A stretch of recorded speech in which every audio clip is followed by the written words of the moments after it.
नमस्कार, आप देख रहे हैं संसद टेलीविजन का विशेष कार्यक्रम नेशनल इवेंट्स और मैं हूं आपके साथ अमृता चौरसिया।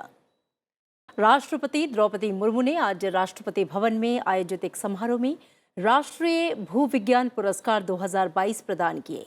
इस अवसर पर राष्ट्रपति ने कहा कि भूविज्ञान का क्षेत्र बहुत व्यापक है। इसमें भूस्खलन, भूकंप, बाढ़ और सुनामी जैसी प्राकृतिक आपदाओं का अध्ययन भी शामिल है। राष्ट्रपति ने कहा कि खनन हमारी अर्थव्यवस्था का प्राथमिक क्षेत्र है। देश के आर्थिक विकास में खनिज विकास का महत्वपूर्ण योगदान है। पिछले कुछ वर्षों के दौरान सरकार द्वारा खनन क्षेत्र में कई प्रगतिशील परिवर्तन लाए गए हैं। ये बदलाव खनन क्षेत्र की क्षमता और उत्पादकता को बढ़ा रहे हैं। राष्ट्रपति ने कहा कि विज्ञान और विकास का वही मार्ग सही साबित होता है जो मानवता के कल्याण की ओर जाता है।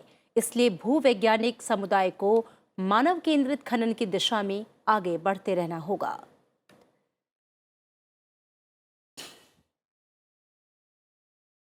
जियो साइंस का क्षेत्र बहुत व्यापक है। इसमें लैंडस्लाइड, अर्थक्वेक्स, बाढ़ और सुनामी जैसे प्राकृतिक आपदाओं का अध्ययन भी शामिल किया जाता है। बड़ी संस्था में लोगों की सुरक्षा में उपयोगी होने के कारण इन विषयों को पब्लिक गुड जियो साइंसेस कहा जाता है। मुझे ये देखकर प्रसन्नता हुई है कि जियो साइंसेस के इस पक्ष में योगदान को भी आज पुरस्कृत किया गया है। और भारतीय वन सेवा के 2022 बैच के पर्यवेक्षाधीन और भारतीय रक्षा संपदा सेवा के 2018 और 2022 बैच के अधिकारियों और प्रशिक्षु अधिकारियों ने आज राष्ट्रपति भवन में भारत की राष्ट्रपति द्रौपदी मुर्मू से मुलाकात की। अधिकारियों को संबोधित करते हुए राष्ट्रपति ने कहा कि सिविल सेवकों के रूप में उनकी यात्रा ऐसे समय में शुरू हुई जब भारत वैश्विक स्तर पर नेतृत्व की भूमिका हासिल कर रहा है। भारत अपनी सांस्कृतिक समृद्धि के साथ साथ अपनी तकनीकी प्रगति के लिए वैश्विक ध्यान आकर्षित कर रहा है। उन्होंने कहा कि भारत ने दुनिया को दिखाया है कि तकनीक और परंपराएं साथ साथ चल सकती हैं। और उपराष्ट्रपति जगदीप धनखड़ ने अनुशासन पर बल देते हुए कहा कि कभी कभी अनुशासन बनाए रखने के लिए कठोर कदम उठाना अपरिहार्य हो जाता है, नहीं तो लोकतंत्र के मंदिरों की प्रतिष्ठा का क्षय होने लगेगा। उपराष्ट्रपति आज भारतीय वन सेवा के 54वें बैच के प्रोबेशनर्स अधिकारियों को संबोधित कर रहे थे। उन्होंने कहा कि राज्यसभा के सभापति के रूप में उनका यही प्रयास रहता है कि लोकतंत्र के मंदिरों में अनुशासन रहे। उन्होंने कहा कि अनुशासन के बिना विकास संभव नहीं है। As chairman Rajya Sabha, I must share it with you. I am working in a manner using everything under my command to ensure the temple of democracy in the largest democracy. We have decorum, we have discipline. To enforce decorum and discipline, sometimes we have to take recourse to unpalatable situations.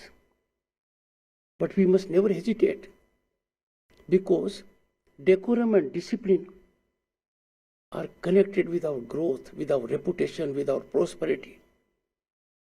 The moment we take a lenient view, we do not serve well the society. I therefore appeal to you to have zero tolerance for lack of decorum and lack of discipline. और आर्थिक राष्ट्रवाद की वकालत करते हुए उपराष्ट्रपति ने कहा कि थोड़े से लाभ के लिए उपभोक्ताओं और व्यापारियों को विदेशी सामान को प्राथमिकता देना सही नहीं है। हम आर्थिक राष्ट्रवाद को नजरअंदाज नहीं कर सकते। देश की आर्थिक प्रगति इसी पर निर्भर करेगी।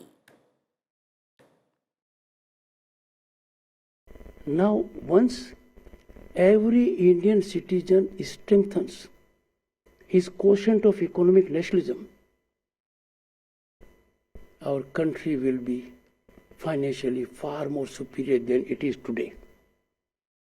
विकास और प्रकृति के संरक्षण के बीच संतुलन की जरूरत पर बल देते हुए उपराष्ट्रपति ने कहा कि मानव प्रकृति का ट्रस्टी है। उन्होंने भारतीय वन सेवा के अधिकारियों से मौलिक दायित्वों पर बल देने की बात कही। Carefully read fundamental duties and try to ensure that everyone comes to learn about them. It doesn't require investment. It doesn't require physical effort. It requires just intent. And that intent will have revolutionary impact. फिलहाल हमारे विशेष कार्यक्रम national events में इतना ही। आप देखते रहिए संसद TV. रखिए अपना ख्याल। नमस्कार।